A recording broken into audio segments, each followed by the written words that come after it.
유대인의 유월절이 가까운지라 예수께서 예루살렘으로 올라가셨더니 성전 안에서 소와 양과 비둘기 파는 사람들과 돈 바꾸는 사람들이 앉아있는 것을 보시고 노끈으로 채찍을 만드사 양이나 소를 다 성전에서 내쫓으시고 돈 바꾸는 사람들의 돈을 쏟으시며 상을 엎으시고 비둘기 파는 사람들에게 이것을 여기서 가져가라.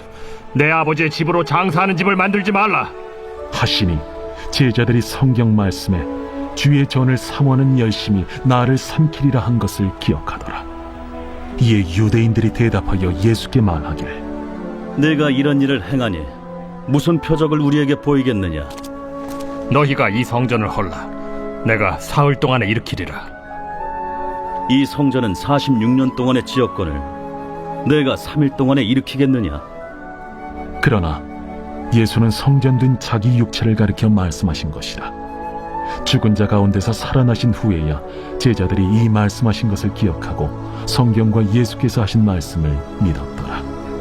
유월절에 예수께서 예루살렘에 계시니 많은 사람이 그의 행하시는 표적을 보고 그의 이름을 믿었으나 예수는 그의 몸을 그들에게 의탁하지 아니하셨으니 이는 친히 모든 사람을 아시며 또 사람에 대하여 누구의 질문도 받으실 필요가 없었으니 이는 그가 친히 사람의 속에 있는 것을 아셨음이니라.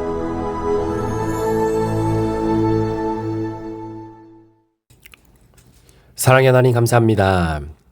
오늘 하나님께서 우리 사랑하는 귀한 성도들을 이 자리로 인도해 주시고 또 본당에서 또 현장에서 함께 하나님을 예배하며 오늘 화요일 이 복된 하루를 주의 말씀으로 출발하게 하시니 감사합니다. 오늘도 우리에게 주신 말씀을 통해서 하나님의 은혜를 깊이 경험하고 또 주님이 주시는 그 은혜 안에서 내게 말씀하시는 그 메시지를 꼭 찾아 들을 수 있는 복된 하루가 되도록 우리 성도들을 축복해 주옵소서. 감사를 드리며 예수 그리스도의 존귀하신 이름으로 축복하며 기도합니다. 아멘. 우리 사랑하는 성도 여러분, 오늘 우리 특별 새벽 기도 2일차 우리 요한복음 2장 13절에서 25절의 말씀을 가지고 오늘 여러분들과 함께 말씀을 좀 나누려고 합니다. 오늘은 우리가 잘 알고 있는 예수님께서 6월절에 성전을 정화하셨던 사건을 기록하고 있는데 오늘은 특별히 23절부터 25절에 대한 부분을 우리가 좀 먼저 한번 살펴보고 그리고 예수님의 성전 정화 사건을 우리가 한번 좀 조명해 보려고 합니다. 오늘 본문 23절의 말씀에 보면 예수님께서 당시 사역을 시작하셨던 바로 그 시간적인 배경이 나오게 되는데 바로 예수님의 초기 사역이죠. 바로 6월절에 예수님이 예루살렘으로 올라오셨던 바로 그 상황입니다. 자, 특별히 이 6월절은 유대인들에게 있어서 굉장히 중요한 절기 중에 하나이죠.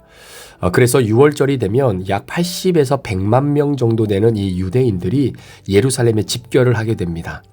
물론 그때 당시만 하더라도 굉장히 많은 유대인들이라고 볼 수 있는데 오늘의 시대로 우리가 생각해 본다면 여러분 누구 어떤 뭐 가수라든가 유명한 사람이 콘서트를 할 때에 실질적으로 이렇게 스테디움에 꽉 차 있는 사람들만 해도 사실은 뭐 10만 명 정도 넘는 것은 그렇게 많지는 않거든요. 그런데 80만 명에서 100만 명 정도가 6월절에 예루살렘으로 집결한다고 하는 것은 이거는 상상할 수도 없을 만큼 엄청난 천문학적인 숫자가 모인다라고 여러분 보시면 될 것 같습니다. 자, 그렇다면 이들이 왜 예루살렘으로 모였는가? 자, 그만큼 6월절이 유대인들에게는 굉장히 중요한 절기였다라는 것이죠. 특별히 전 세계에 퍼져 살고 있는 디아스포라 유대인들에게 이 6월절은 예루살렘 성전에 와서 하나님을 예배하는 그들의 정체성과 자기의 정의를 다시 한번 세우는 굉장히 중요한 절기이기도 합니다. 자, 그런데 오늘 본문에 보니까 자, 그때에 그 6월절에 예수님이 표적을 행하게 되십니다. 자, 23절 말씀에 이렇게 기록되어 있죠. 6월절에 예수께서 예루살렘에 계시니 많은 사람이 그의 행하시는 표적을 보고 그의 이름을 믿었으나. 자, 예수님이 6월절 이 절기에 표적을 행하셨는데 문제는 그 표적의 내용이 뭔지를 성경은 우리에게 소개하고 있지는 않습니다.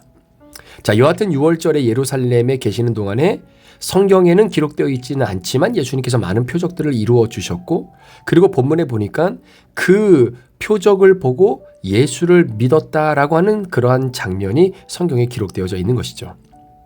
자, 예수님은 기적을 행하시는 분이 아니라 이 기적은 그 중심에 반드시 메시지가 있다라는 거예요. 그러니까 기적이 일어날 때는 최종적으로 우리가 들어야 하는 것이 있는데 그 메시지입니다. 그 메시지를 들어야 진정한 그 기적이 완성이 되는 거죠.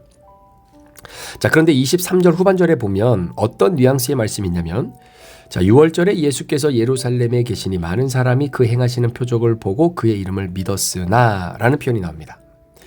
자, 표적을 보고 그의 이름을 믿었으나 라고 하는 이 표현과 자, 요한복음 8장 30절에도 보면 비슷한 표현이 나오는데요. 이런 표현입니다. 이 말씀을 하심에 많은 사람들이 믿더라 라고 하는 패턴의 표현이에요. 그런데 이 두 말씀의 패턴의 동일함이 뭐냐면 표적을 보고 믿었다라는 거예요. 말씀을 듣고 믿었다라는 겁니다.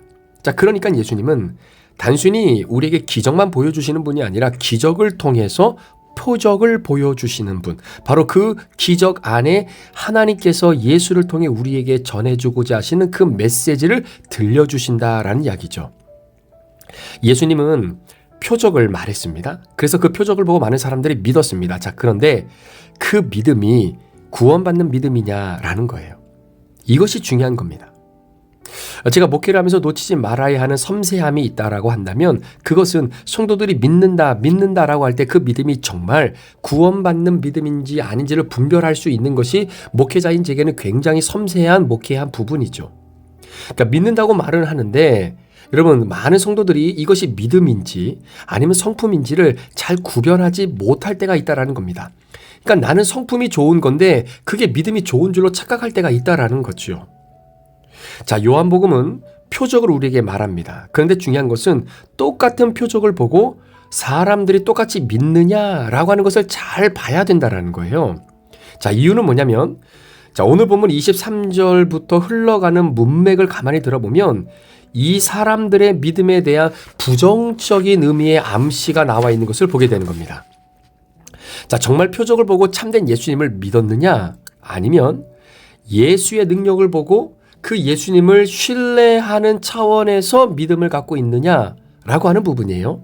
그러니까 내 인생의 목적이 바뀐 것이 아니라, 그러니까 예수를 만나서 내 삶의 이유와 목적이 완전히 바뀐 것이 아니라 내가 추구하고 원하는 목적을 달성하기 위해 필요한 방법만을 바꾼 정도의 변화이냐, 바로 이 차이라는 겁니다. 자, 그런데 오늘 23절 이하에 흐르는 문맥의 어떤 의미를 보면 예수님의 표적을 믿고 믿는다라고 말하는데 그 믿음이 내 삶의 변화와 구원 얻는 믿음이 아니라 내가 원하고 추구하는 것들을 이루어낼 수 있는 능력자를 바꾸는 정도의 변화를 의미하는 뉘앙스가 너무나 짙게 드리워져 있다는 거죠.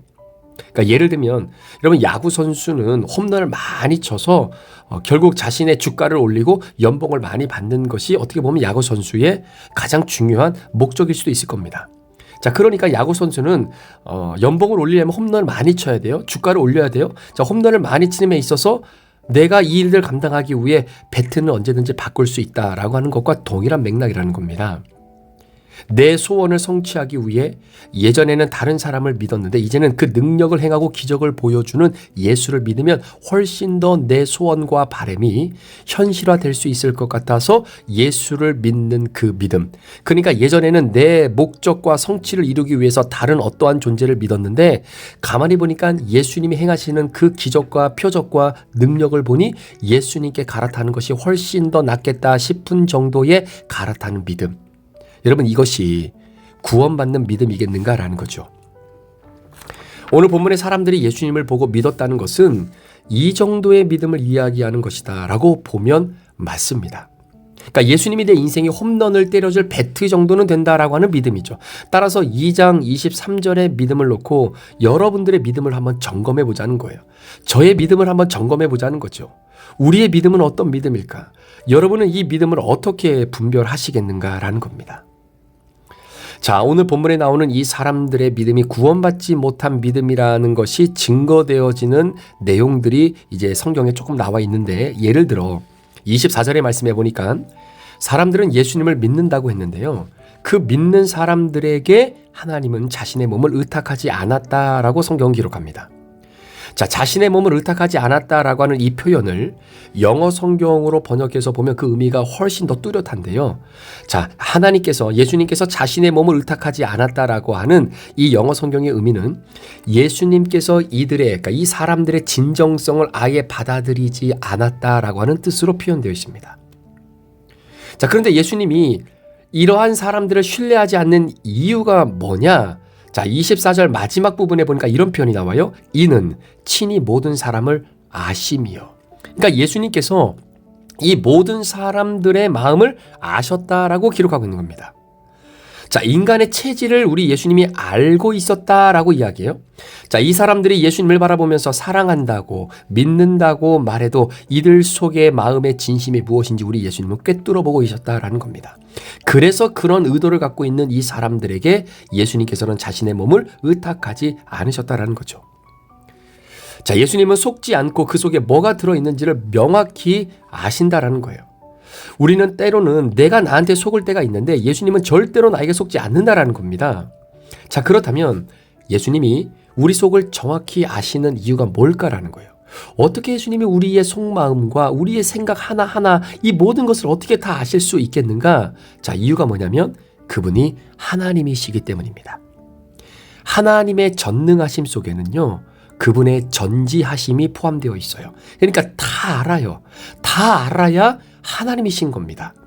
따라서 요한복음에서 중요한 것은 예수님의 말씀, 예수님의 행동, 이 모든 것은 예수님이 곧 하나님이시다라고 하는 사실을 상정하고 가는 거예요. 예수님은 나를 알아요. 예수님은 여러분을 정확히 아십니다. 그분이 나를 아시는 이유는 그분이 하나님이시기 때문입니다. 자, 그런데 어떻게 하나님께서 그 한 사람 한 사람의 오장육부, 체질, 생각, 마음, 의도 이 모든 것을 어떻게 정확히 아시겠는가? 자, 오늘 본문에 등장하는 안다라고 하는 이 단어가 기노스코라고 하는 헬라어 단어를 쓰는데요. 이 단어가 굉장히 신기합니다. 자, 이 단어, 안다라고 하는 이 단어는 마치 어느 한 관상학자가 어떤 한 사람을 딱 보는 순간 그 사람을 감으로 알고 얼굴 한번 딱 보고 내가 너를 안다라고 하는 그런 뜻에서의 기노스코, 안다라는 의미가 아니에요. 예를 들어 요한복음 5장에 보면요, 이 알다라고 하는 기노스코라는 단어가 한 번 더 쓰이게 되는데, 자, 그때의 이 의미가 어떤 의미를 가지고 있냐면 정말로 열심히 관찰하고 연구하고 공부해서 생기는 지식, 그게 기노스코라는 거예요. 그러니까 예수님이 우리를 안다라고 하셨을 때 기노스코라고 하는 단어를 쓰셨는데 그 의미는 예수님이 여러분을 봤다라는 겁니다. 오래전부터 여러분들을 관찰하고 공부하고 여러분들의 생각과 의도와 판단이 무엇인지를 관찰하면서 여러분 한 사람 한 사람에 대해서 우리 예수님께서 정말로 철두철미하고 세심하게 공부하셨다라는 거예요. 그래서 알게 되었다라는 겁니다. 자, 이 말이 왜 중요하냐면요, 예수님이 이 세상에 사실 때에 우리 예수님은 사람인 척하면서 살지 않으셨어요. 물론 예수님 안에는 완벽한 신성이 있지만 그럼에도 불구하고 우리 예수님은 완전한 인성도 갖고 계셨습니다. 그러니까 예수님을 잘 보면 완벽한 인간의 모습이면서도 동시에 완벽한 하나님의 모습이 그 안에서 보이는 거예요. 자, 그런데 인간 예수로서 예수님이 모르시는 것이 있다라는 것이 특징입니다. 잘 들으셔야 돼요. 다시 말씀드리면 우리 예수님은 완벽한 인간이에요. 100% 인간입니다. 그렇기 때문에 인간으로서 가지고 있는 연약함, 부족함, 힘든 마음 아픔 이런 거 그대로 우리 예수님도 가지고 계셨어요. 따라서 인간 예수로서 우리 예수님이 가지고 있는 특징 중에 하나는 뭐냐면 인간은 다 모른다라는 거예요. 그와 마찬가지로 우리 인간의 특징을 갖고 있는 예수님도 모르는 부분이 있었다는 거예요. 자, 어르신들이 보통 이런 이야기를 합니다. 내가 한 배우자와 50년, 60년, 70년을 살았음에도 불구하고 하시는 말씀이 뭐냐면 내가 저 사람 속을 모르겠다라고 하시는 말씀이에요. 여러분, 이것이 바로 인간의 특징입니다. 예수님이 그것을 보신 거예요. 자, 예수님이 겟세마네 동산에서 이제 마지막으로 땀방울이 핏방울이 되도록 기도를 하시면서 제자들에게 당부를 하셨습니다. 자, 그러면서 깨어 있으라고 말씀하시면서 병사들이 오는지 안 오는지를 확인을 해달라는 거예요. 이 말은 무슨 말이냐면 예수님의 마지막 기도가 끝나기 전에 병사가 오면은 안 되는 상황이었다라는 겁니다. 자, 그러니까 예수님은 신성을 가지고 있는 분으로서 자신이 언제 죽을지는 알았지만 완벽한 인성을 갖고 계시는 인간 예수로서는 이 병사가 언제 들이닥칠지는 몰랐어요. 그러니까 예수님은 완전한 하나님이신데 완전한 인간이다라는 거죠. 그러니까 예수님은 다 알아요. 그런데 모르는 것이 있어요. 자, 예를 들어서 결혼을 하고 싶은데 이렇게 결혼을 자꾸 늦게 하고자 하는 분들이 있어요. 그래서 이유를 물어봅니다. 아니, 당신은 비혼주의자도 아니고 결혼하기를 원하는데 왜 이렇게 결혼을 미루느냐? 그러면 어떤 얘기를 하냐면, 내가 내 배우자를 고르다 보니까 여전히 못 고르고 있습니다. 그러니까 재는 게 너무나 많다라는 거예요. 이것 재고 저것 떼고 이것 따지고 저것 따지니까 나에게 맞는 배우자를 고르는 게 너무나 힘든 거죠. 자, 그럴 때 어른들이 하시는 말씀이 있어요. 어떤 말씀이냐면, 사람이 다 알면 결혼 못 한다라는 거예요. 그 사람을 100%다 알고 나면 결혼 못 한다라는 거죠. 그러니까 모르고 결혼하는 게 맞다라는 거예요. 그래서 결혼할 수 있다라는 이야기죠. 자, 인간 예수는 모르는 것이 특징인데 인간 예수가 아닌 하나님이신 예수님은 다 알아요. 무엇을 하시냐? 사람의 마음을 아신다는 겁니다. 그러니까 예수님은 유다가 여러분 자신을 배신할 것을 알았어요. 그 마음에도 도둑이 있다는 것을 우리 예수님은 아셨어요. 따라서 성경에서 예수님이 우리를 아신다라고 했을 때 그것은요, 예수님이 치밀하게 공부하고 연구하셨다라는 말씀이에요. 나는 나를 모르는데 예수님은 나를 알아요. 다 알아요. 우리 예수님께서는 신앙생활 할 때 내가 뭐가 힘든지, 예수님을 섬겨 나가는 데 있어서 나의 부족함이 무엇인지, 내가 오늘도 주님 말씀 붙잡고 살아가고 큐티책을 펴려고 하는데 그게 잘 안 되는 그 연약함을 갖고 있는 것이 무엇인지를 우리 예수님은 너무나 잘 아세요. 그것이 기노스코라는 단어입니다. 심지어 이 지식이 사람이 자기 자신을 아는 것보다 예수님이 나를 더 잘 아세요. 따라서 인간은 계시 의존적인 존재가 될 수밖에 없는 겁니다. 왜냐하면 내가 나를 아는 것보다 계시의 주체이신 예수님이 나를 더 잘 아세요. 그래서 계시 의존적인 존재로서 우리 인간은 살아갈 수밖에 없다는 겁니다. 그래서 예수님에게 나를 배워야 되는 거예요. 그러므로 여러분들이 성경을 읽을 때 진짜 중요한 것은 내가 성경을 읽는 것이 아니라 성경이 나를 읽어야 되는 것. 이것이 바로 큐티입니다. 자, 오늘 본문에 보면 사람들은 내가 예수를 믿는다, 내가 예수를 사랑하고 예수님을 위해서 내 목숨도 내놓을 수 있다라고 내가 내 자신을 그렇게 믿어요. 그런데 예수님은 그 사람들의 마음을 간파하시듯 너희들은 그런 믿음이 없어 라고 말씀하시는 거예요. 자, 그런데 예수님이 여러분 성경에 보면 나다나엘을 만나셨을 때 그에게 하셨던 말씀을 기억하십니까? 야, 나다나엘아, 네 마음에는 간사한 것이 없다. 너는 참된 이스라엘 사람이구나. 이걸 예수님이 간파하셨어요. 그러니까 인간 예수가 아니라 어떤 면에서는 신성인 예수의 모습을 보여주는 표현이죠. 나다나엘은 그런 마음이 본인에게 있는 줄도 몰랐어요. 그러니까 사람 속에 무슨 마음을 갖고 있는지를 정확하게 간파할 수 있는 분은 하나님밖에 없다는 겁니다. 자, 특별히 이러한 하나님께서 우리 인간 한 사람 한 사람의 마음을 꿰뚫어 보시고 그 모든 것을 다 아시는 그런 전능하신 하나님의 모습과는 달리 여러분 그리스 신화에 보면요, 수많은 신들이 등장하고 있지만 그 모든 신들이 사람의 마음을 다 알지를 못해요. 이 사람의 마음을 알고 그 사람의 생각과 의도까지 완전하게 100% 파악하고 있는 신은 하나님밖에 계시지 않습니다. 그래서 여러분 그리스 신화에 보면 제우스 신이 나오잖아요.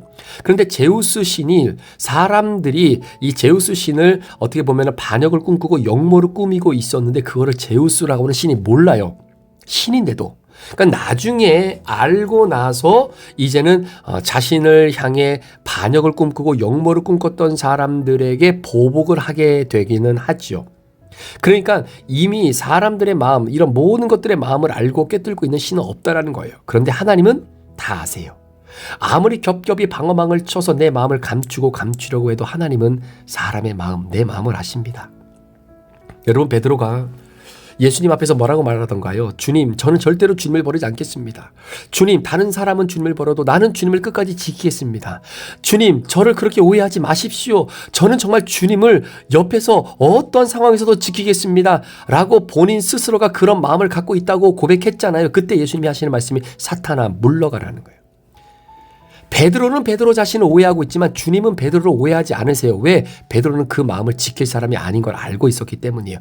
그래서 나중에 다시 예수님께서 갈릴리 바다에서 결국은 베드로를 찾으실 때에 네가 나를 사랑하느냐 3번 물어보셨던 그 이유도 베드로가 자신을 부인할 거라는 것을 이미 알고 계셨던 바로 예수님의 그 사람을 간과하는 마음 때문이었다라는 겁니다. 하나님의 성품 안에는 착각이라는 것이 없습니다.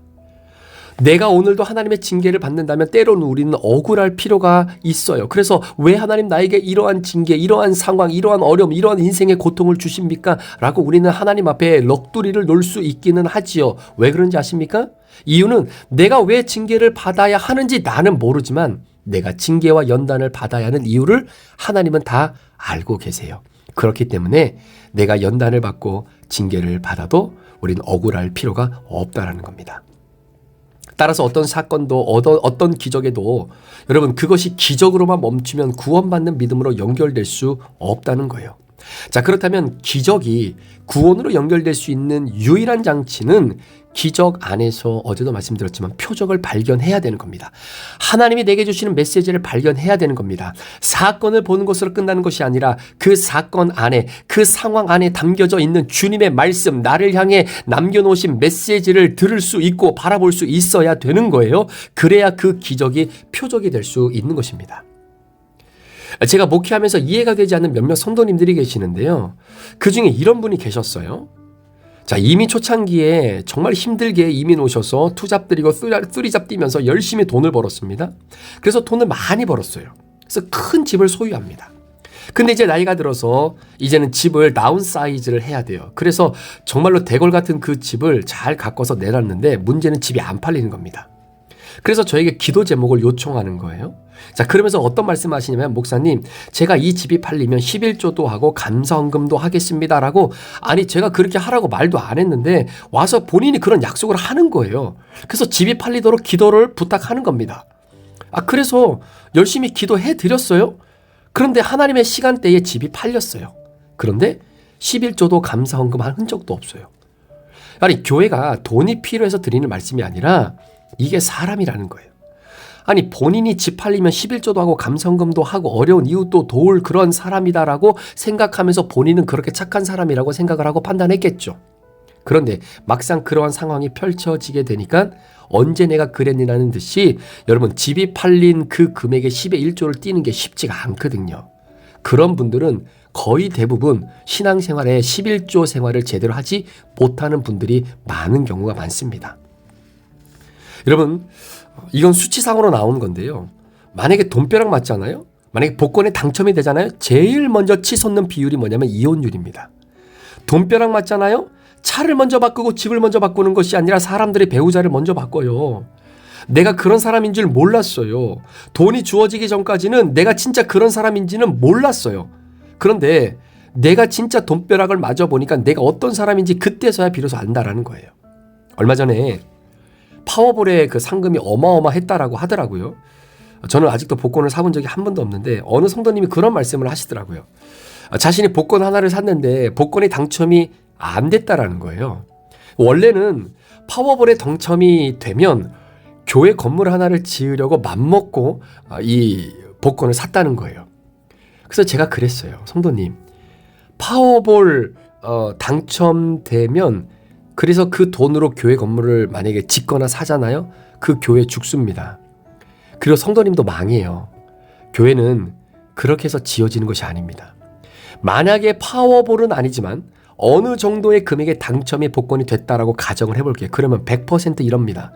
교회 건물을 사거나 지을 수 있는 금액이 되는 정도의 당첨금이 아니기 때문에 교회 건물을 지금 구입하지는 못하지만 다음에 또다시 교회 건물이나 교회를 지을 수 있을 만큼의 금액이 당첨이 되면 제가 그때는 교회 건물을 짓고 헌금하겠습니다. 그런데 여러분 한번 보세요.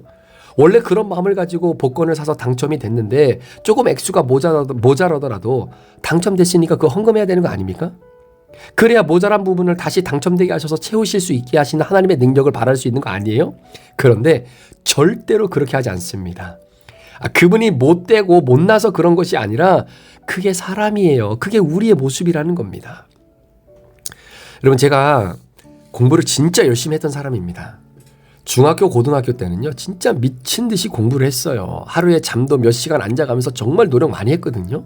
그런데 성적표에 담임 선생님의 코멘트가 뭐냐면 이런 코멘트였어요. 이 학생은 열심을 다해 노력을 하나 그만큼의 결과가 나오지 않습니다. 그러나 노력하는 모습이 참으로 좋습니다.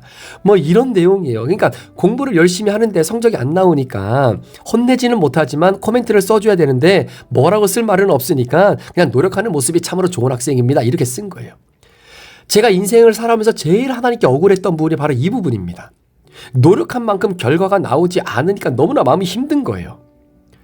원래 저는 재벌이 꿈이었거든요.